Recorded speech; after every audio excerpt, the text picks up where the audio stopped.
Bom dia, meus amados irmãos, a graça e a paz do Senhor Jesus, louvado seja sempre o nome do Senhor. Deus graciosamente perdoa o pecador. Davi, ele está confiando nas misericórdias do Senhor. E esse Salmo 51, em que ele vai confessando os seus pecados, mostra tanto a misericórdia de Deus como uma esperança de todo pecador, como mostra também como fica o coração do homem quando ele peca contra o Senhor. Então, nós encontramos o homem desesperado. E isso é importante, porque o desespero de Davi mostra que ele realmente ele quer o perdão. Ele reconheceu verdadeiramente que o seu pecado desagradou a Deus. E o desespero de Davi é tão grande que Davi, no versículo 11, após ter clamado a Deus para criar nele um coração puro, criar como Deus criou os céus e a terra, criar também nele um coração puro, ele também clama. Versículo 11 ele diz: Não me repulses da tua presença, nem me retires o teu Santo Espírito. Imagine o desespero de Davi. Ele viu o tamanho do pecado que ele cometeu, a gravidade. E percebendo a gravidade, ele passa a temer que Deus já não o queira, que Deus o lance fora. Essa sensação ela é normal para alguém que, conhecendo a Deus, temendo a Deus, percebe a dimensão do pecado que comete. É o desespero. O desespero por causa do pecado. O pecado, ele afasta o homem de Deus. O pecado, ele corrói o coração do homem. De forma que Davi não poderia sentir algo diferente. Davi teme. Teme porque ele percebeu que, de fato, havia desagradado a Deus. Quando ele diz, não me repulses da tua presença, mostra que Davi, de fato, deseja algo mais do que tudo. E é exatamente aquilo que ele havia dito quando nós estivemos meditando no Salmo 16. Davi mostra que a presença do Senhor lhe é muito importante. Ele diz que é na presença do Senhor em que há plenitude de alegria.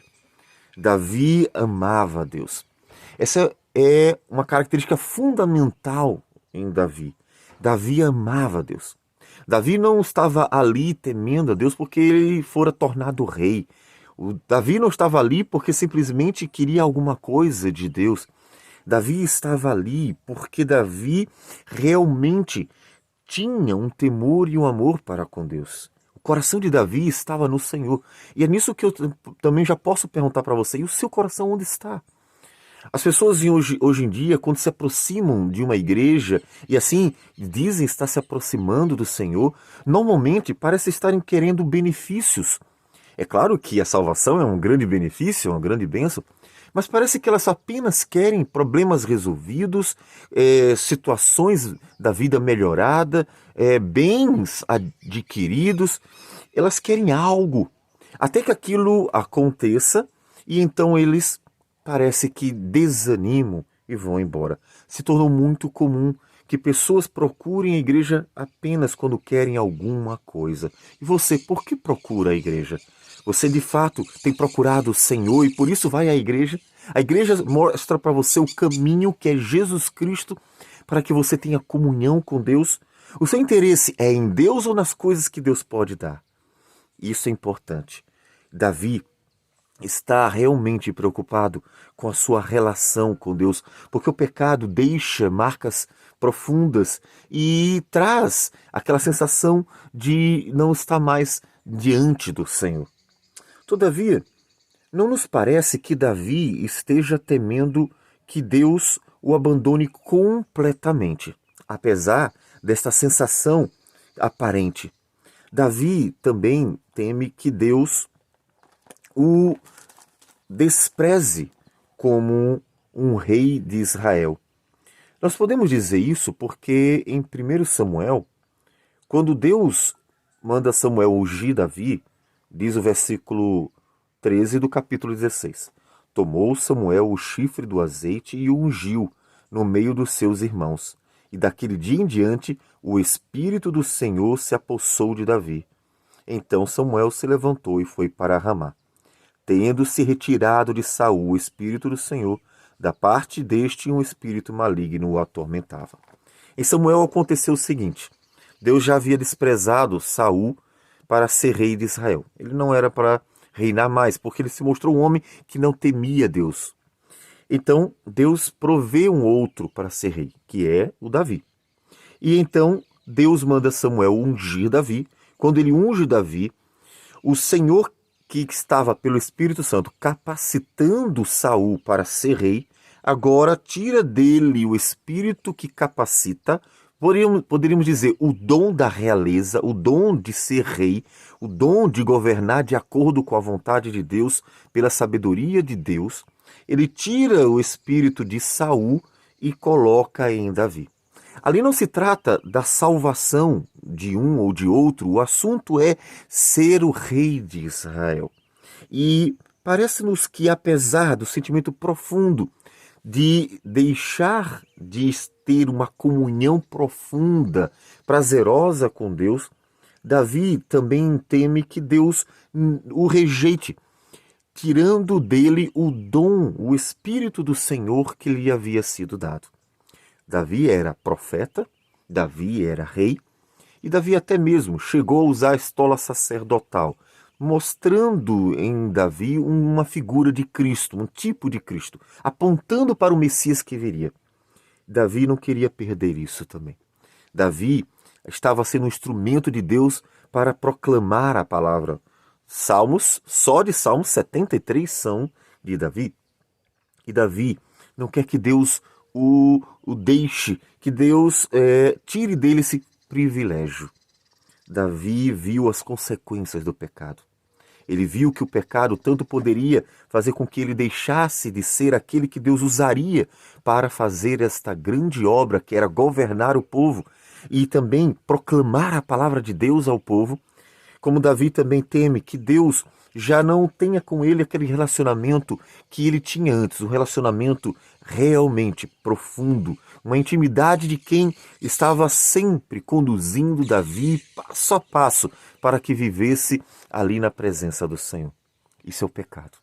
Eu quero que você preste atenção que o pecado traz profundas consequências para que você, quando estiver diante das tentações, reflita nas possíveis consequências que podem ser trazidas pelo pecado.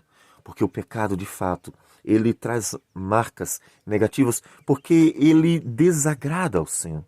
Então, olhe para Davi, que está nos mostrando aquilo que você deve temer.